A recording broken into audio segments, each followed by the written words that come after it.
Nobody is saying that judging an MMA fight is easy, but these 10 iconic cases show just how disastrous a bad scorecard can be. This is 10 times MMA judges got it totally wrong. Georges St-Pierre versus Johny Hendricks. Imagine putting on the performance of a lifetime. You've just battered one of the MMA GOATs, and somehow, someway, it's still not enough. Well, that is the reality for Johny Hendricks. He managed to push Georges St-Pierre further than anyone else, bloodying up the face of the welterweight king after 25 grueling minutes. We all knew that Big Rig was good, but watching it live, the way he pieced up the legendary GSP was truly shocking. It wasn't a blowout, not by any means, but St-Pierre could never get his rhythm going. Johnny's hard hands and excellent wrestling base were the perfect stylistic counter for Rush's own approach. By the time the 5 rounds were through, the champ's face was bloodied, and his body language that of a beaten man. It was closely contested, even if the damage clearly favored Hendricks. And in that moment, we all believed that one of the most incredible UFC title reigns was about to come to an end, except it didn't. GSP was somehow awarded the unanimous decision victory, shocking the world and leaving Johny Hendricks completely stunned. St-Pierre retired there and then. Hendricks eventually won the belt in his absence, and the rest is history. Michael Bisping versus Matt Hamill. Hometown support can be pretty biased, so you know you've gotten away with robbery when your own supporters are booing the decision. And trust us, it was warranted. Most of the fights on this list are pretty narrow, maybe not always round by round, but they were certainly competitive fights. Michael Bisping's showdown with Matt Hamill at UFC 75 in his home country of England was not one of those fights. In fact, we would go as far as to say Hamill pretty much dominated the battle in its entirety. Bisping, who was relying more on his toughness than anything else, was soundly beaten by Hamill over the course of the bout's 15 minutes, looking like a defeated man by the time the scores were about to be read. Call it hometown advantage, or just poor judging. But either way, the officials saw fit to give the count the decision, leading to a chorus of boos from the crowd. Carlos Condit versus Nick Diaz. Diaz rounds 1, 2, 5 are words that have been immortalized in MMA meme culture. Some fans might not know just how long a span of time there was between Nick Diaz's first and second stints in the UFC, but it took 5 years for the Stockton legend to find his way back to the UFC octagon. By the time he did, he was a bona fide superstar. So, when Diaz finally made that walk and put a major beatdown on the legendary BJ Penn, the stage was set for this longtime underground king to take a shot at Georges St-Pierre's throne. But that fight wouldn't come around until an interim title showdown between Nick and the fan favorite Carlos Condit. As two of the division's all-time great action fighters, the stage was set for one of the most electric fights imaginable, except Condit had other ideas. When the action got underway, the man known as the natural-born killer completely changed his approach, taking a more tactical strategy to Diaz, poking at him from a distance while circling away. We were promised an all-out slugfest. What we got was far more straightforward. But even with that in mind, it was clear that Nick had more big moments, more offensive assaults that easily should have won him rounds 1, 2, and 5. However, the judges did not see it like that at all. Condit was awarded the victory, and Nick Diaz's long undefeated streak came to its end. Jon Jones versus Dominic Reyes. They say you have to beat the champ to be the champ. And though no knockout came, you gotta feel for Dominic Reyes. And before we get into it, it's important to note that there's a good argument for Jon Jones winning the fight, even more than most people are willing to admit. But on the night itself, it was hard to see anything other than a major upset on the cards once the first few rounds were through. Reyes controlled the striking exchanges for the most part, using his long reach to offset Jones's rhythm. The first 2 rounds were easily the challengers. It's not even controversial to say so. But in that third round, that's where the discussion really begins. As Reyes tired, Jones came on strong, but some might say that he still didn't do as much damage as his opponent did. It seemed like the massive underdog had done enough to steal away the belt from one of the sport's most dominant forces. But despite all of the good work Reyes had done early on, the judges gave the fight unanimously to Jon Jones. Naturally, the fans were divided on what they saw, with many calling it a disgraceful robbery. And for Jones, this controversial title defense would stand as his last walk to the octagon as a 205-pound fighter.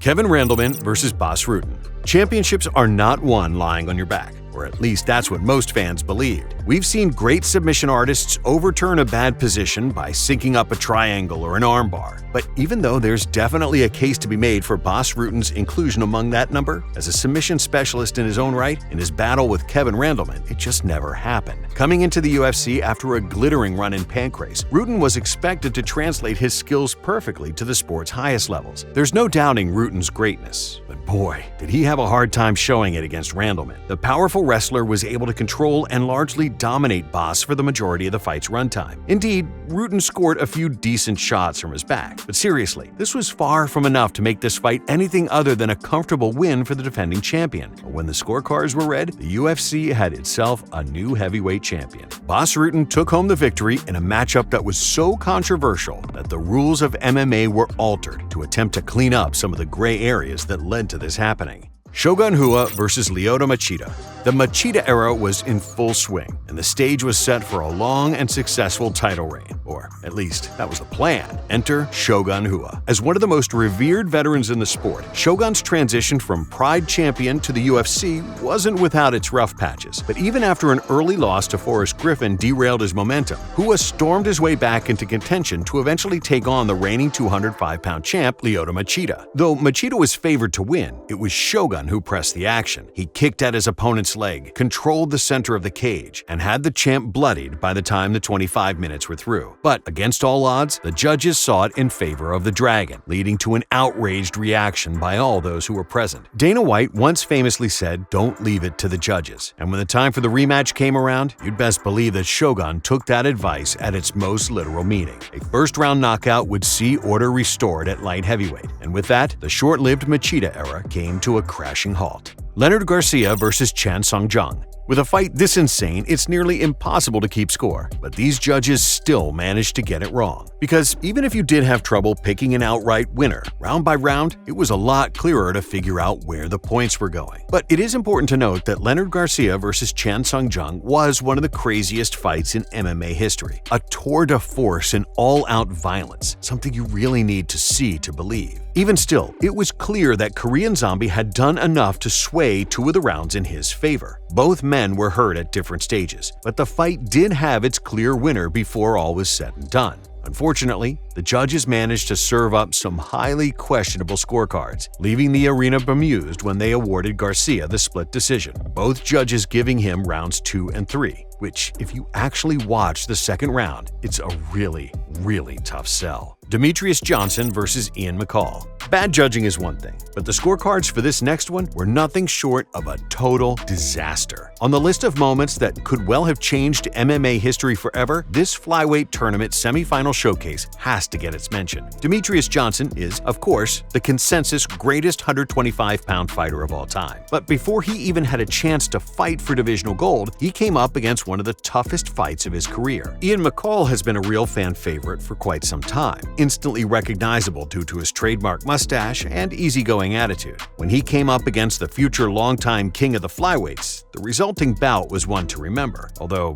not for the reasons you might expect. To his credit, McCall really started to put it on to Demetrious as the fight entered its later stages, pushing Mighty Mouse to the brink before the bell brought the 3-round matchup to an end. The judges awarded Johnson the majority decision victory, but the real drama was soon to follow. It emerged shortly after that the Australian Fight Commission had tallied up the points incorrectly, and that the fight should have been declared as a draw. What's crazier still is that because of the UFC flyweight tournament's format, this would have resulted in a sudden death 4th round, a round that Ian McCall would have carried his late momentum into. The fight was later rematched, and Demetrious stamped down his authority, taking home the win by way of unanimous decision. Randy Couture versus Brandon Vera. Name value can get you far in MMA, but these judges were clearly starstruck after 3 rounds of watching the great Randy Couture. Because, let's face it, he did not beat Brandon Vera at UFC 105. On one side was the young, hungry contender, set on dreams of 2 divisional conquests with all the time in the world to achieve them.